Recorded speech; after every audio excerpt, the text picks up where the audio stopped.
আসসালামু আলাইকুম বন্ধুরা, আশা করি আপনারা সবাই ভালো আছেন। আমি কিছু বিষয় আপনাদের সাথে শেয়ার করতে চাই। আপনাদের ভিন্ন মত থাকতেই পারে, তবে এই বিষয়গুলো একান্ত আমার ব্যক্তিগত এবং আপনি যে কোনো দল করতে পারেন, আপনার যে কোনো মানুষের বিরুদ্ধে আপনার অভিযোগ থাকতে পারে। দল বল কিংবা ব্যক্তি থেকে আমি বেরিয়ে এসে কিছু কথা আপনাদের সাথে শেয়ার করতে চাই। আমরা বাঙালিরা যেখানেই থাকি, ভারতের কথা বাদ দিলাম, আমরা উন্নত দেশের কথা বলি, আমেরিকা, ইউকে, কানাডা, অস্ট্রেলিয়া, এই কয়েকটি দেশ মূলত আমরা উন্নত দেশ হিসাবে যতটা ভাবি, আমাদের দেশের মানুষগুলো অনেকাংশেই এই দেশগুলোতে অবস্থান করছে বা সিটিজেনশিপ নিচ্ছে। এই দেশগুলোতে আমাদের মতো অনুন্নয়নশীল দেশের মানুষগুলো যখন একসাথে থাকে তখন তারা উপরে ওঠার চেষ্টা করে। একজন উপরে উঠতে পারলে বাকি মানুষগুলো তাকে আরও উপরে উঠিয়ে নেওয়ার চেষ্টা করে, এবং ওই যে মানুষটা উপরে উঠে যায় সে আবার যারা নিচে আছে তার থেকে নিচে তাদেরকে উপরে ওঠানোর চেষ্টা করে। আমাদের দেশের মানুষগুলো আমরা কেমন?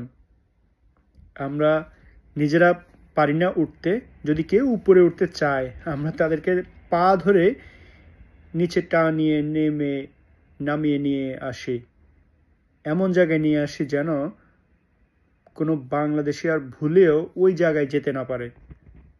আমি যেতে পারি না, আপনি কেন সেই জায়গায় যাবেন? আমার বংশের কেউ যেতে পারে নাই, আপনার বংশের বা আমাদের বাংলাদেশিরা কেন সেই জায়গায় যাবে? এটা আমাদের জন্য খুবই দুঃখজনক। এই ইউকের কথা বলি, ইউকেতে বাংলাদেশি মূলত সিলেটি বাংলাদেশিদের, আমি আসলে সিলেটি বললে এটা ভুল হবে, আমি বলবো যে বাংলাদেশি হিসেবে আমি গত 15 বছর থেকে ইউকেতে আছি, এবং ইউকের যারা প্রথম সারির এখানকার মিলিয়নার থেকে বিলিয়নার বলবো না, কারণ ওই পর্যায়ের মানুষদের আমার এখনো দেখা হয় নাই খুব কাছ থেকে। অনেকেই আছে তাদের সমপরিমাণ অর্থ রয়েছে, কিন্তু এদের সাথে আমার যে মত বিনিময় প্রকাশ করার সেই সুযোগটা আমি পাইনি, তাই বলবো না যে তাদের সাথে আমার ওইভাবে দেখা হয়েছে টেলিভিশনে কিংবা তাদের যে বিজনেস ব্যবসা বাণিজ্য এগুলো সম্পর্কে আমি খুবই খবর রাখি এবং জানি। আমি যে বিষয়টা বলতে চাই, এই যে মানুষগুলো যারা ওই পর্যায়ে আছে এরা কখনোই চায় না আমাদের কমিউনিটির আরেকটা মানুষ যেন উপরে যাক। আমি যদি বলি সিলেটেরই একটা ভাইয়ের কথা বলি, বা আমাদের অন্য যে কোনো জেলার একটা বিভাগের একটা মানুষের কথা বলি, চাইলে কি তারা কিন্তু আরো 10 জনকে সেই জায়গায় সমপর্যায়ে নিয়ে যেতে পারে, কিন্তু তারা সেটা কখনো করবে না, কারণ তিনি ছোট হয়ে যাবেন। অথচ এখানে অন্য কোনো কমিউনিটির মানুষ হলে নিজের কমিউনিটির মানুষগুলোকে আরো উপরে উঠিয়ে নিয়ে যায়। আজকে সেটা পলিটিক্যালি হোক কিংবা অ্যাডমিনিস্ট্রেশন, জব, যে বিজনেস, যে কোনো জায়গায় হোক, আমরা সেটা কখনোই করি না। আমাদের এটা অনেক বড় একটা ব্যর্থতা। পূর্ববর্তী যে প্রজন্ম, 80-র দশক বা 2000 সালের যে প্রজন্মগুলো এই দেশগুলোতে এসেছে, যারা এখনো রাজত্ব করছে, ব্যবসা থেকে শুরু করে বর্তমানে